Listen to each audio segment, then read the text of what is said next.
وَيَقُولُونَ وہ کہتے ہیں علی اللہ اللہ پر الکذب جھوٹ، وہ اللہ پر جھوٹ باندھتے ہیں. کیا جھوٹ باندھتے ہیں؟ یہی کہ اگر ہم یہودیوں سے فراڈ کریں گے تو اللہ حساب لیں گے، غیر یہود سے فراڈ کریں گے تو اللہ ہم سے حساب نہیں لیں گے.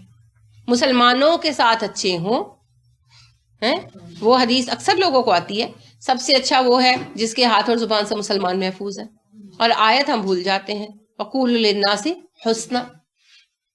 مسلمان کے ساتھ اچھے ہو جاؤ اور انسانوں کے ساتھ اچھے مت. تو نہیں، سب سے اچھا تم میں سے وہ ہے جو انسانوں کے ساتھ سب سے اچھا ہے. رسول اکرم صلی اللہ علیہ وسلم نے کہا نا تم میں سب سے اچھا وہ ہے جو انسانوں کے ساتھ سب سے اچھا ہے.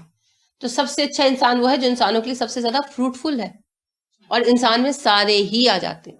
ہر بندہ اللہ کو بنائی اپنی ہر چیز پیاری ہے. آپ دیکھیں ایک بلی کو باندھ دینے پر اللہ نے جہنم میں نہیں ڈال دی، اور ایک کتے کو بچا لینے پر اللہ نے جنت نہیں دے دی. اللہ کو اپنی ساری مخلوق پیاری ہے. ہر ایک بندہ اللہ کو محبوب ہے. اللہ نے ہر ایک کو بنایا. آپ خود سوچیں، ایک ماں ایک بچہ پیدا کرتی ہے تو کیا کہتی ہے؟ میں نے اس کو پیدا کیا ہے نا. حالانکہ دیکھا جائے تو اپنا اس کا بیچ میں تو کوئی رول نہیں ہے. اپنا رول ہو تو دنیا میں کوئی بے اولاد نہ رہے، لیکن اللہ نے تو ایک ایک نرو بنائی ہے. میں حیران ہوتی ہوں، ابھی بھی امامہ کو میں دیکھتی ہوں تو یہی میرے ذہن میں بات آتی ہے کہ کتنی محبت فرماتی ہے اللہ ہم سے. کیسے ایک ایک رگ، ایک ایک پٹھا، ایک ایک چیز کیسے اتنا باریک جو ہے کام ہوا ہوگا.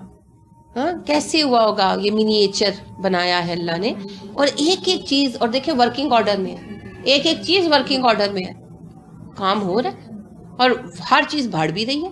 ماشاء اللہ، سبحان اللہ، رب بھی کر سکتا ہے. تو جس بندے کو، کیونکہ اللہ رب کریم نے کہا وہ رب خود تمہاری صورتیں بناتا ہے ماؤں کے پیٹوں، تو کتنی محبت اور توجہ سے اللہ اپنا ایک ایک بندے کو بناتے ہیں. تو اللہ کو اپنے سارے بندے بڑے پیارے، سارے بندے بڑے پیارے. اللہ صرف اس بندے کو پسند کر سکتے ہیں جو اللہ کے بندوں سے محبت کرے. لہٰذا بندوں کی محبت ضروری ہے. بندوں کی محبت کے بغیر اللہ تک نہیں پہنچا جا سکتا. رسول اکرم صلی اللہ علیہ وسلم نے فرمایا تم اس وقت تک جنت میں نہیں جا سکتے جب تک تم ایمان والے نہ ہو جاؤ. تم اس وقت تک ایمان والے نہیں ہو سکتے جب تک تم ایک دوسرے سے محبت نہ کرنے لگو. تو ایمان کس چیز کا نام ہے؟ ایک دوسرے کی محبت کا. اگر میں مومن ہوں تو مجھے آپ سے محبت ہے، اور اگر مجھے آپ میں سے ہر ایک کی شکل میں عیب نظر آتا ہے، ہر کسی کی بات میں عیب نظر آتا ہے، ہر کسی پہ میں ہنستی ہوں، ہر کسی کے آنے پہ میرا موڈ آف ہو جاتا ہے، تو اس کا مطلب پھر یہ ہے کہ میرے ایمان میں کمی ہے. کیونکہ رسول اکرم صلی اللہ علیہ وسلم کے الفاظ میں پھر دہراتی ہوں، آپ نے فرمایا تم اس وقت تک جنت میں نہیں جا سکتے جب تک تم ایمان والے نہ ہو جاؤ. تم اس وقت تک ایمان والے نہیں ہو سکتے جب تک تم ایک دوسرے سے محبت نہ کرنے لگو. اور میں تمہیں وہ چیز بتاؤں جسے اگر تم کرو، عمل میں لاؤ، تو تم ایک دوسرے سے محبت کرنے لگو. افشوا السلام، سلام پھیلاؤ. تو یہ اللہ حافظ اللہ حافظ چھوڑ دیں اور سلام کیا کریں. ٹھیک ہے؟ سلام کا کثرت کے ساتھ پھیلانا کیا بنے گا؟ محبت کا سبب. محبت کس کی بنیاد ہے؟ ایمان کی. اور ایمان کہاں لے جائے گا؟ تو جب تک ہم ایک دوسرے سے محبت نہیں کریں گے ہم مومن نہیں ہو سکتے. ٹھیک ہے؟ تو ایک دوسرے سے پیار بہت ضروری ہے. مومن مومن سے بہت پیار کرتا ہے، بہت پیار کرتا ہے. لہٰذا صحابہ کو دیکھیں نا کیسے تڑپتے تھے ایک دوسرے کے لیے، تڑپتے تھے نا. آپ دیکھیے کہ عائشہ صدیقہ رضی اللہ تعالیٰ عنہ پہ الزام لگا. مستح بن اساسہ شریک تھے نا اس میں.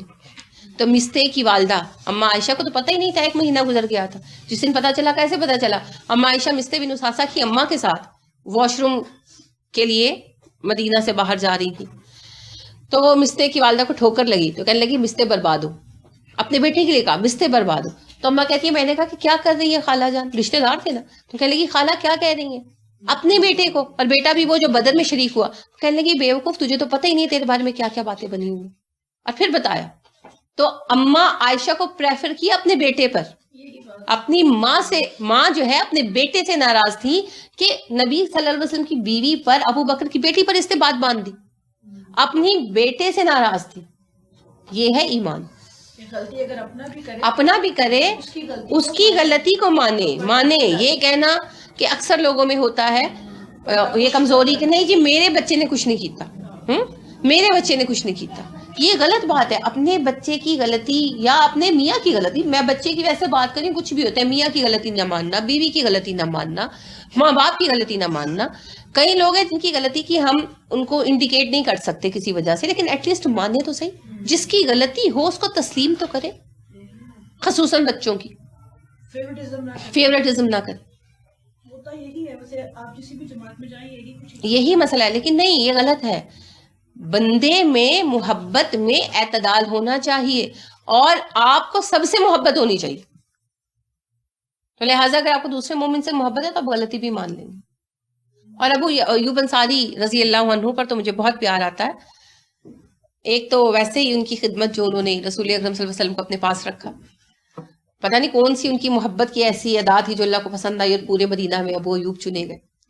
لیکن اس واقعے کے مجھے بہت یعنی سبب سے, اس واقعے کے سبب سے مجھے ان سے بہت انس ہے کہ جب ہم عائشہ پر یہ افقی کا الزام لگا تو آپ دیکھیے کہ ان کی بیوی نے ایک بات سنی کسی سے, تو آ کر کہنے لگی سنا تم نے یہ بات سنی؟ تو ابو ایوب انصاری کہنے لگے کہ عائشہ کی جگہ تم ہوتی تو تم ایسا کرتی. ام ایوب کہنے لگی نہیں میں تو کبھی نہ کرتی. تو انہوں نے کہا عائشہ تو تم سے بہتر ایمان والی ہے, اور اللہ کی قسم اگر صفوان کی جگہ میں ہوتا تو میں ایسا کام کبھی نہ کرتا, اور صفوان تو مجھ سے اچھا مسلمان ہے. کتنی پیاری بات ہے. یہ باتیں محبتوں کے سبب ہوتی ہیں. جب خالد بن ولید کو سیف اللہ کہا گیا نا, اور وہ جنگ سے واپس آئے, تو طریقہ تھا کہ آگے آگے قاصد بھیج دیتے تھے تاکہ کوئی یہ نہ سمجھے کہ حملہ ہی ہو گیا. تو قاصد نے آ کر بتایا کہ اتنے دور ہے تو پہنچنے والے ہیں. تو عمر پیدل بھاگے گئے, اور بھاگے گئے اور جا کر ملے خالد سے, اور سب سے پہلے جا کر کیا بتایا, تمہیں سیف اللہ کہا ہے رسول اکرم صلی اللہ علیہ وسلم. یہ محبت تھی نا, سب سے پہلے جا کر بتایا. اور آپ کو پتا ہے کہ جب یہ جو صحابی تھے جو اس غزوے میں شریک نہیں ہوئے تھے تبوک میں, تو جب ان کی معافی کا اعلان آیا تو یعنی کہ ہر کسی کی کوشش تھی میں پہلے بتاؤں نا, تو ایک بندہ سوار ہو کر بھاگا, تو ایک نے جبل سلہ پہ چڑھ کے آواز لگائی ہے نا, تو وہ کہتے ہیں کہ جبل سلہ والے نے فوقیت کر لی, مجھے اس کی آواز پہلے آ گئی تھی, آواز پہلے پہنچ گئی بندے سے. تو دیکھیں یہ کیا ہے, یہ محبتیں ہیں, محبتیں ہیں. میں پہلے مبارکباد دوں, میں پہلے آگے بڑھوں, میں پہلے گلے ملوں. یہ محبتیں ایک دوسرے پر جان دیتے تھے, ایک دوسرے پر حقیقتاً جان دیتے تھے. ہمارے درمیان محبت ختم ہو گئی. دو اسباب ہیں سلام کا ختم ہونا, ہیلو ہائے اللہ حافظ گڈ بائے. دینداروں کو لگتا ہے کہ اللہ حافظ کہہ لیا تو بڑی اچھی بات کہہ لی, نہیں, سلام کی کوئی ریپلیسمنٹ نہیں. السلام علیکم ورحمۃ اللہ وبرکاتہ کہیں محبتیں بڑھیں گی. دوسرا صفے سیدھی بنایا کریں, جماعت میں اپنے بچوں کو ٹیچ کریں صفے سیدھی بنائیں. رسول اکرم صلی اللہ علیہ وسلم نے فرمایا صفے سیدھی بنایا کرو, صفے سیدھی بنایا کرو, صفے سیدھی بنایا کرو. اللہ کی قسم تم لوگ یا صفے سیدھی بناؤ گے یا اللہ تمہارے دلوں کو ٹیڑھا کر دے گا اور تمہارے دل پھٹ جائیں گے. ٹھیک ہے, کہ تمہارے درمیان نفرتیں آ جائیں گی. اقبال کہتے ہیں بالکل صحیح, مسلمانوں میں خون باقی نہیں ہے, محبت کا جنون باقی نہیں ہے, صفیں کج دل پریشاں سجدہ بے ذوق کہ جذبے اندروں باقی نہیں. کیوں نہیں یہ سب کچھ؟ صفیں ٹوٹی ہوئی, دل پریشان حال, سجدوں میں کوئی اثر نہیں ہے. تو یہ اہتمام ہے محبت کا. تو محبت میں یہ دو چیزیں بہت اہم ہے. یہ فریکوینٹ ہونے کی وجہ سے محبتیں ختم ہوگی. صف بالکل نہیں بنتی اور سلام بالکل ختم ہوتا جا رہا ہے. سلام کو رواج دیں, بار بار بچوں کو بتائیں اور عادت بنوائیں ان کی, بار بار بتائیں. اور ان کو یہ بھی ٹیچ کریں کہ جہاں نماز پڑھنے جائیں صفیں سیدھی کرائیں, کہیں پیار سے محبت سے, کوئی بات نہیں. حدیث سنائیں اس کے اوپر, صفوں کی اہمیت سے متعلق حدیث یاد کروائیں بچوں کو, تاکہ اگر کوئی ناراض ہو تو اس کو حدیث سنا سکے. ٹھیک ہے, تو صفیں سیدھی کروائیں, انشاءاللہ فرق پڑے گا. تھوڑا ٹائم لگے, فرق پڑے گا. وَيَقُولُونَ عَلَى اللَّهِ الْكَذِبَ, وہ اللہ پر جھوٹ باندھتے ہیں, طرح طرح کے جھوٹ باندھتے ہیں. جیسے ہم بھی جھوٹ باندھتے ہیں, ہم بھی, ہمارے لوگ بھی جھوٹی حدیثیں سناتے ہیں نا, طرح طرح کی جھوٹی حدیثیں سناتے ہیں اور جھوٹی باتیں کرتے ہیں. تو یہ سب جو ہے نا جھوٹ ہے اللہ کے اوپر. جیسے معروف بات ہے, جو 70,000 دفعہ کلمہ طیبہ پڑھے گا لا الہ الا اللہ محمد رسول اللہ, اللہ اس کو بخش دیں گے, بخش دیں گے. یہ معروف ہے. اچھا, رسول اکرم صلی اللہ علیہ وسلم نے لا الہ الا اللہ محمد رسول اللہ پورا کوئی ٹیکسٹ بتایا کبھی؟ کوئی فضیلت آئی ہے اس کی؟ علیحدہ لا الہ الا اللہ کی بہت فضیلت ہے، لیکن اس کی بھی کوئی آپ نے نہیں کہا کہ 70,000 دفعہ پڑھو گے تو بخشے جاؤ گے. یعنی یہ تو ایک گارنٹیڈ بات انہوں نے کر دی ہے نا. یہاں تک انہوں نے سکھایا کہ آپ اپنے لیے پڑھ کے امانت رکھ لیں. تو میری والدہ کو اللہ جنت عطا فرمائے، انہوں نے باقاعدہ 70,000 دفعہ پڑھا کہ میں اپنی امانت رکھوا رہی ہوں، پتہ نہیں میرے پیچھے تسی پڑھو نہ پڑھو. اب بات یہ ہے کہ لا الہ الا اللہ محمد رسول اللہ، جس کو ہم کلمہ طیبہ کہتے ہیں، پڑھنے میں حرج نہیں ہے اس طرح اگر آپ نے پڑھ لیا. سوال یہ ہے کیا حدیث سے یہ پورا ٹیکسٹ پلا کہیں؟ کوئی اس کے بارے میں رسول اکرم صلی اللہ علیہ وسلم نے بتایا یہ 70,000 دفعہ پڑھ کے بخشش ہو جائے گی؟ بتایا نہیں بتایا. کس کو پتا چلا؟ کسی حضرت صاحب کو وہی آئی تھی. کیسے پتا چلا؟ من گھڑت بات، اللہ پر جھوٹ باندھنا. اب ایک بندہ نماز نہیں پڑھتا، کچھ نہیں کرتا، اور ایسے میں کئی لوگوں کو جانتی ہوں، نماز نہیں پڑھتا، روزے نہیں رکھتا، زکوٰۃ نہیں دیتا، اور وہ 70,000 دفعہ کلمہ پڑھ کے 3 4 دفعہ 70,000 دفعہ ختم کر کے خوش بیٹھا میں بخش دیا جاؤں گا. آپ قیامت کی دن کہے گا اللہ مجھے بخش تو میں نے 70,000 دفعہ کلمہ پڑھا تھا. اللہ کہیں گے میں نے کہا تھا، میرے نبی نے کہا تھا. کس نے کہا تھا؟ بلاؤ. پکڑے جائیں گے نا وہاں پر. 12 ربیع الاول سے بھی بڑا اس کو کہ اتنے ٹائم سے اتنے ٹائم میں اتنے دفعہ کلمہ پڑھیں گے تو یہ آپ کو ملیں گے. بس چیزیں بڑھ رہی ہیں نا، بڑھ رہی ہیں. اب ایک بہن نے وہ جو ویڈیو سینڈ کی تھی، آپ نے دیکھی ہوگی البرا کا، پھر اس میں نے اللہ کے فضل اور توفیق سے سوال کا جواب بھی دیا تھا کہ جی یہ 12 ربیع الاول کی رات یہ والا وظیفہ پڑھیں تو پورے سال رزق آسان ہوگا، اور اللہ کے نبی صلی اللہ علیہ وسلم نے کہا وہ بے حساب جنت میں جائے گا. اگر یہ وظیفہ 12 ربیع الاول کی رات میں آپ پڑھ لیں، ایک دفعہ پتہ نہیں 3 دفعہ تھا، تو وہ جو ہے بے حساب جنت میں جائے گا. اور محمد غوث گوالیاری نے کہا اللہ کی قسم جس کو یہ وظیفہ پڑھ کے فائدہ نہ ہو وہ قیامت کے دن میرا گریبان پکڑ.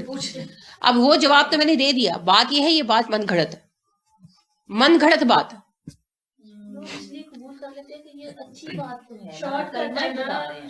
پتہ ہے بات کیا ہے؟ آپ صحیح کہہ رہی ہیں، لیکن اچھی بات صرف وہی ہے جو قرآن حدیث سے ثابت ہے. آپ ایک دفعہ اس رول کو مان لیں گے نا، آپ کا دل نہیں کرے گا پڑھنے پر. دیکھیے میں درود تاج بہت عرصہ پڑھتی رہی، مجھے زبانی یاد تھا، اب میں بھول گئی ہوں. یہ بھی میں آپ کو بتاؤں، اپنے ذہنوں کو ٹرین کریں، ٹیون کریں. میں نے بہت عرصہ پڑھا اور میں ہر جمعے کو 40 مرتبہ پڑھا کرتی تھی. ٹھیک ہے، جب میں اس چیز کو میں نے سمجھا کہ دعا اور درود وہی جو قرآن و حدیث سے ثابت ہے، تو میں نے اس کو چھوڑا نہیں، مجھ سے چھوٹ گیا.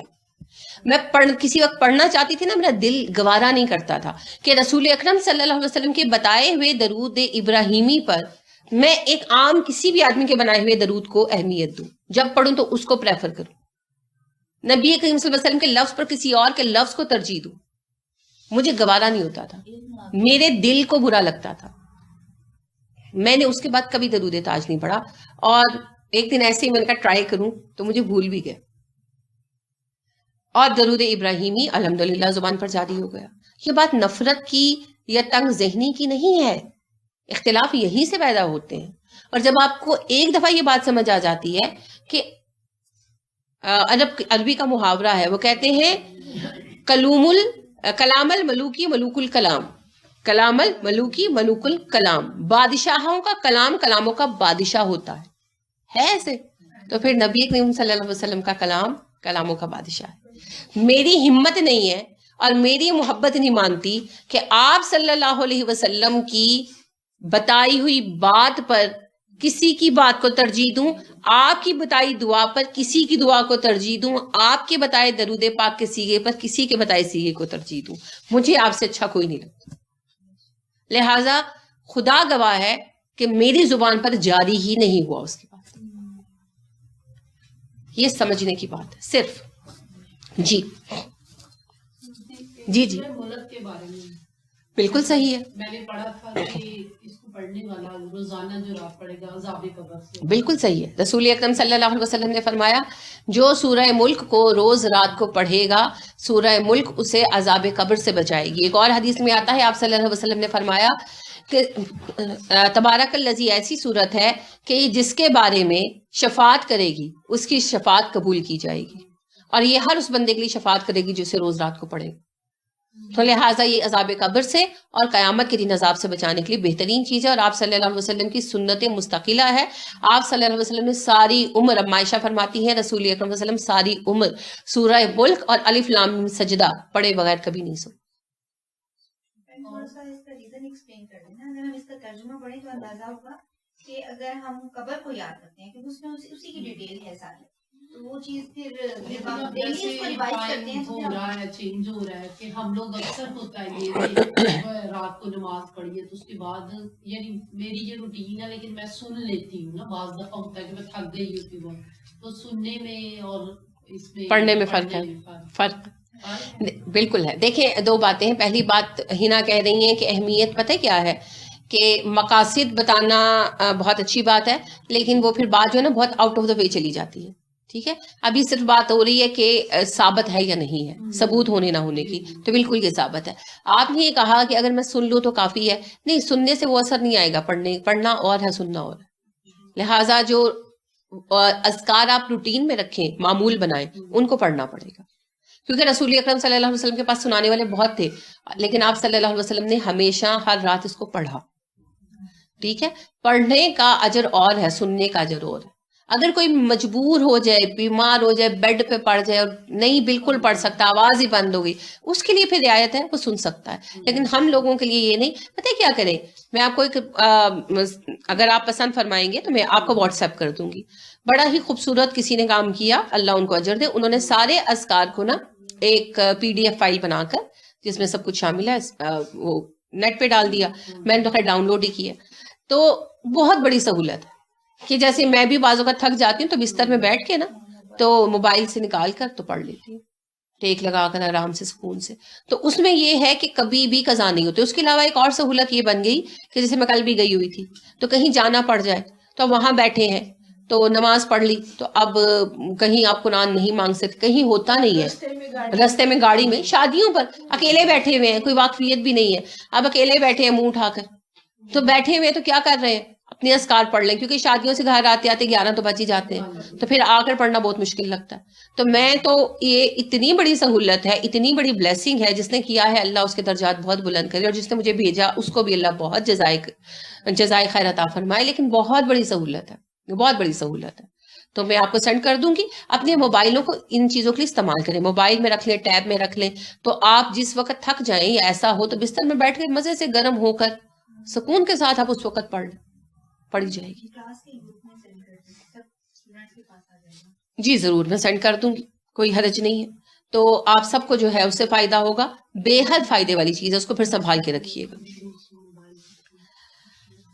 تو اللہ پر جھوٹ باندھنے میں ایک جھوٹ یہ بھی ہے کہ جی اللہ پاک نے بخشش کا یہ بنایا ہوا ہے، وعدہ کیا ہوا ہے، وہ کیا ہوا ہے وعدہ، ہے نا. تو یہ سارے جھوٹ جو ہم نے بنا رکھے ہیں، ان کا ہمیں جواب دینا پڑے گا. اللہ رب کریم اصل میں بتا یہ رہے ہیں کہ بد عملی کی وجہ کیا ہے، اللہ پر جھوٹی باتیں بنا رکھی. اس آیت کی جو مین تعلیم ہے، بنیادی، وہ یہ ہے ذالک بانہم قالوا لیس علینا فی الامیین سبیل ویقولون علی اللہ الکذب وہم یعلمون. اور وہ جانتے ہیں، یہ لوگ اپنی اس بد عملی کا شکار اس لیے ہوئے کیونکہ وہ کہتے ہیں اللہ غیر یہودیوں کے بارے میں، امیوں کے بارے میں، غیر اہل کتاب کے بارے میں ہم سے سوال نہیں کرے گا، اور یہ اللہ پر جھوٹ باندھتے ہیں جانتے بوجھتے ہوئے. اصل بات کیا ہے، بد عملی کا سبب اللہ پر جھوٹ باندھنا. ہم نے اللہ کے بارے میں جھوٹی باتیں گھڑ رکھی ہیں، ان جھوٹی باتوں کی وجہ سے ہم جو ہے نا گناہوں پر دلیل ہو جاتے ہیں. اللہ پہ ہی معاف کر دے گا، اللہ پہ ہدایت دے دے گا، اور خیر ہے جی، اللہ ڈا بھی سخت نہیں، اور خیر ہے جی اسلام ہی چاہنے بھی تنگی نہیں. ہم نے اس طرح کی بہت ساری باتیں بنا رکھی اپنے دل کی تسلی کے لیے. حالانکہ رسول اکرم صلی اللہ علیہ وسلم کیا کہہ رہے ہیں، لیک کے برابر بھی حساب ہوگا. ہم کیسے کہتے ہیں جی تنگی نہیں ہے. پھر آپ دیکھیے رسول اکرم صلی اللہ علیہ وسلم نے کہا سب سے بڑا بے وقوف وہ ہے جو ساری عمر غلامی اپنے نفس کی کرتا رہا اور رحمت کی توقع اللہ سے لگائے رکھی. تو رحمت تو انہیں پر آئے گی جو اللہ کی بندگی کریں گے. اگر کسی کو معاف ہوتا نا کوئی کام، تو وہ رسول اکرم صلی اللہ علیہ وسلم ہوتے. مگر آپ پر تو تہجد بھی فرض کر دی گئی تھی نا. اور آپ صلی اللہ علیہ وآلہ وسلم کو صوم الوصال رکھوایا جاتا تھا، رکھواتے تھے نا اللہ کریم.